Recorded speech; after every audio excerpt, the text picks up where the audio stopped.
Hello everyone and welcome to What No One Tells You podcast. We are in season 2 now, and if you have not listened before, this podcast is all about having honest and true conversations about what leadership actually looks like. My name is Claudia Slujitoru. I'm ICF certified coach and also an HR and training professional. This season I'm sitting down with guests, and today's conversation is about something I hear managers worry more than they would like to admit. What actually changes when you move into senior leadership roles? And my guest today is Rudolf Fedorovici. Hello, Rudy. Hi there. Nice to be here.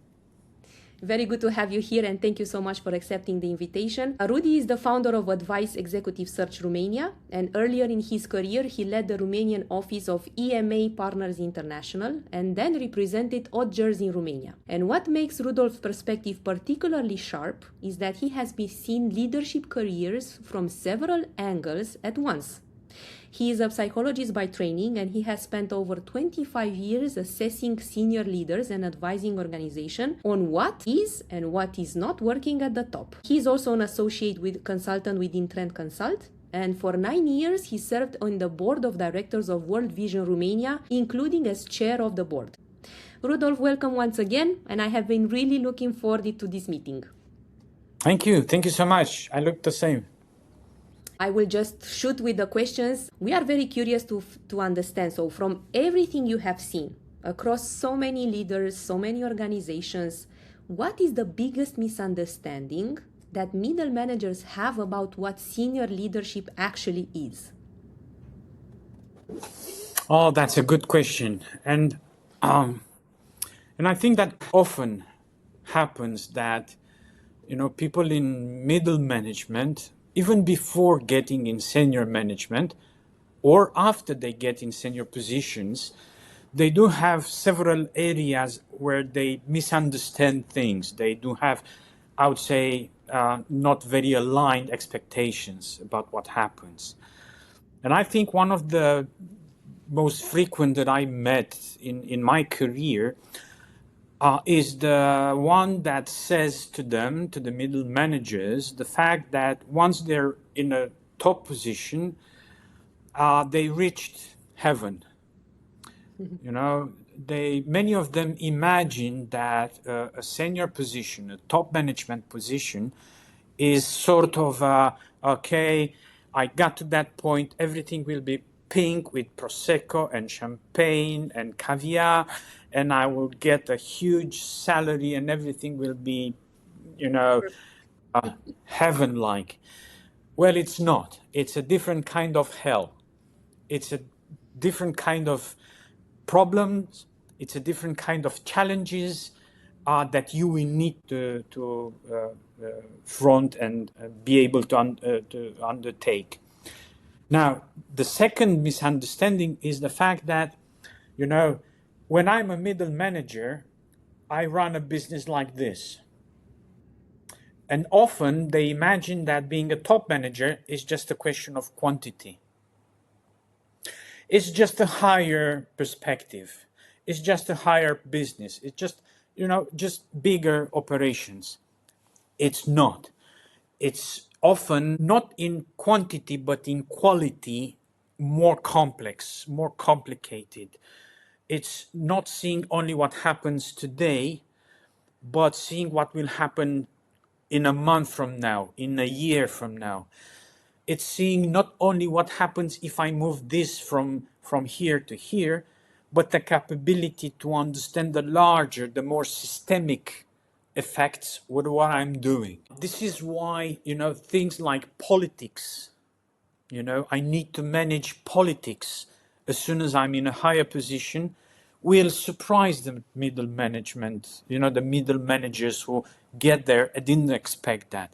They'll be very surprised. I used to do my job correctly.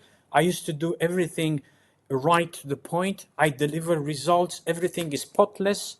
And now I'm in a larger position. I'm in a top management positions. And all of the sudden, I need to manage politics. I need to manage things that I never imagined that I will be needing to waste my time with. We don't want to scare people. They should still continue to have this ambition and to aim for this type of positions. But yes, it can be a completely different reality, as you say. So when you are assessing someone who is not yet at senior level, what are the signs that tell you that this person actually has the maturity for senior leadership positions? Oh, nicely framed question. And the answer is, in the largest part, the answer is within the question, is contained in the question. We're looking for maturity. We're looking for that type of being able to understand that, again, things are not, all flower power and pinkish sweet life, but we need to see the fact that candidates who are ready for top positions are ready to undertake a new kind of challenge. Often, I speak to a candidate still in a middle management position, and I offer them a position, CXO, whatever, and you can see that those who are not ready, who are not mature yet, they will say, yes, I want the position, just give me the role. They don't, for 1 second, they do not stop to understand what are the risks. What am I doing wrong here?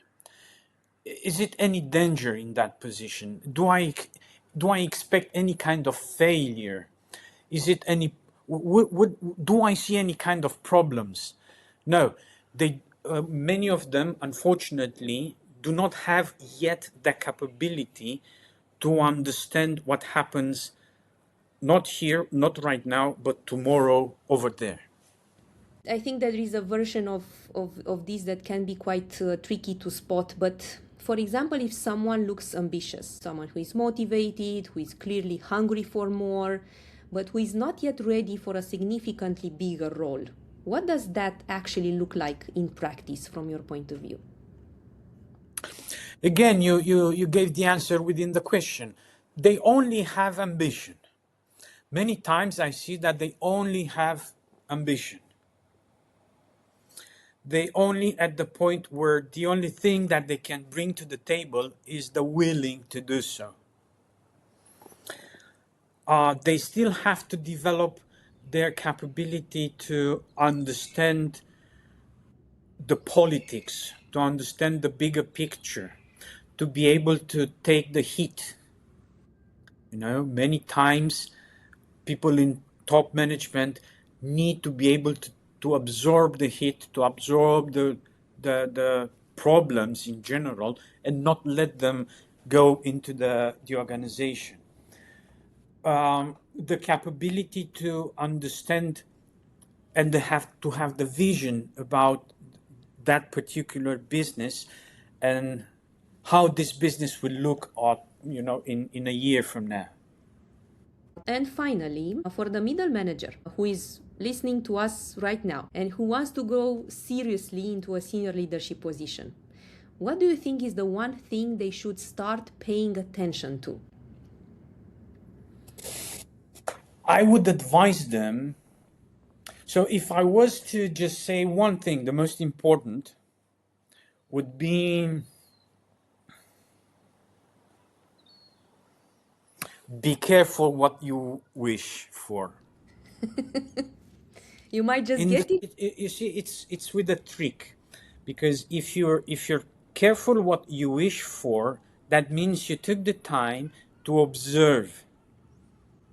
You don't just want, I used to have a client who, at some point, this guy came to me and said, Rudolf, I really want to become a CEO. And when I spoke with him, we both realized that he had no idea what kind of CEO, what that meant. Mm-hmm. It's like saying, I want to be world's champion in boxing. Yeah, but that comes with some punching. Yes, just watching at the game doesn't mean you're an expert. Exactly. Yeah. So if there were just one thing that I would say is be careful what you wish for, in the sense that observe, look at the people, look at how they do, look at what kind of life they have, look at the costs that comes with the position, look at what they sacrifice, look what they learned before, look at what kind of trip, what kind of voyage they had in order to get there. Because sometimes, that helps, planning for things, understanding that it's this step, it's A, B, C, D, and so on, in order to be able to get there. Yes, absolutely. Now, this will be the one thing that I would say. Just observe. All right. Observe, ask questions, listen to podcasts such as this one. Why not? Absolutely. Take mentors, have role models in your career. Rudolf, thank you very much. This was exactly the kind of conversation I hoped for. And it was honest, it was clear, and the kind that I think will make a few people stop and think differently about where they are right now. And thank you so much for being here and for sharing all that with us today. And to everyone listening, now you know, because we told you. Thank you, Rudy. Thank you. And I will see you in the next episode. Goodbye. Thank you. Bye-bye.